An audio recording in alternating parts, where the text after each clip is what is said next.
In Britain, the emergence of Restore Britain as a political party has reignited an old conversation about nationality and ancestry.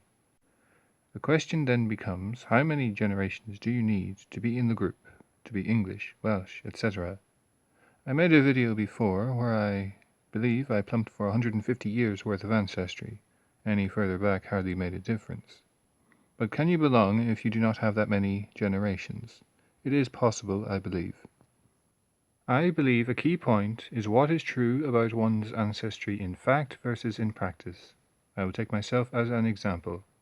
I am Irish, but I possibly have Iberian extraction. I have some physical features that you might see in Spain, but here we run into problems. First of all, I do not know that there is Spanish blood. I cannot point to it or know for sure it is there. Maybe the Spanish blood is not really Spanish, but just Celtic blood, purebred. Since I cannot point to it, in practice I do not have it, even if in fact I do. A DNA test could prove it. Suppose I get a DNA test, and it tells me that, in fact, I have foreign extraction. When did the foreign blood appear? Did it come with the Spanish Armada, before or after? Did it come directly from Spain, or via Irish people who themselves carried it for generations? With all this uncertainty, I still cannot point to it, even if I know it is there. It is like having a pencil somewhere in your home. You know you have it, but until you know exactly where it is, in practice you do not have it. Thus, in my case, even though I might suspect Spanish blood, in practice I have no Spanish identity to compete with my Irish one. Similarly, for the British, the Vikings, the Normans, none of these foreign groups down the years have left me any ability to claim them as my identity. All I have is being Irish, whether I have been here 20 generations or 200. In fact, suppose I only have 20 generations. Does that make me less Irish than someone with 40 generations? You could say in fact yes, but in practice no. I, with 20, can only point to one identity, and he, with 40, can only point to the same. The 20 and the 40 might as well both be the same, or both be 100, or both be 1,000. I cannot tell how he is different from me, and he cannot tell how he is different from me. If we take the individuals who all in practice have no other identity than Irish, and assume they form the Irish group, now we can look to foreigners. Let us go back to the Normans for a moment. In Ireland they do not exist as a group. Their blood is in the population, but there is no group in practice. They do not exist distinct from the Irish group. They cannot identify themselves. The core Irish group cannot identify them. In practice, they don't exist, so all its members default to the core group, just like I did with the Spanish blood. Thus, provided you do not default into a group identity separate from the core Irish group, you default into the core. Take, for example, the musician Phil Lynott. He was half black. In fact and in practice, you could tell he was not the same as those here for 20, 40, 100, 1,000 generations. However, at the time, there was no black demographic in Ireland worth mentioning. Thus, Phil had no other group to which he could belong, so he defaulted into the core Irish group. He thought so, and the core group thought so too. Thus, Phil Lynott is considered Irish as anyone, even if in fact he is half black.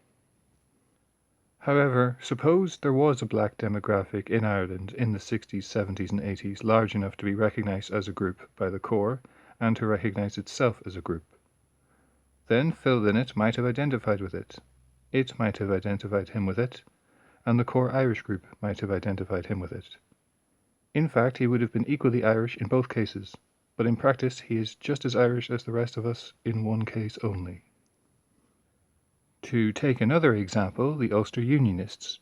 Ethnically, racially, they are hardly different from the core Irish group, but they insist they are different. They recognise themselves as different, and so the core Irish group recognises them as different too. In fact, they are more Irish than Phil Lynott, but in practice they are less Irish than he is. Therefore, belonging to the core group, Irish, British, English, French, is a matter of not having a competing group to which you could belong according either to yourself, the core group, or the competing group.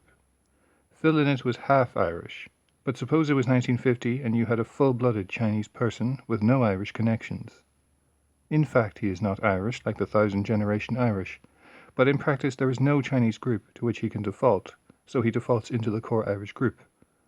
This assumes so few Chinese people that they are hardly aware of each other and so never form a group or insist on being treated as a group. As soon as they do, they remove themselves from the core group. So when the presenter of GB News with 2 Ghanaian parents insists she is English since she was born and raised in Geordieland, there was a time when that was true in practice, if not in fact. In England, with so few foreigners that they could not in practice constitute a competing group identity, she could have defaulted into the English 1000-generation group. As it is, about 30% of England is foreign now, with black groups insisting on having their own group identity. They are competitors to the core, and though the presenter herself might identify herself as English, in practice the black groups and the core English will identify her with the black groups. She can only default into the 1000-generation group if there is no alternative, but these days there is. On the bright side for the GB News lady, it could be possible for her to default into the core British group again.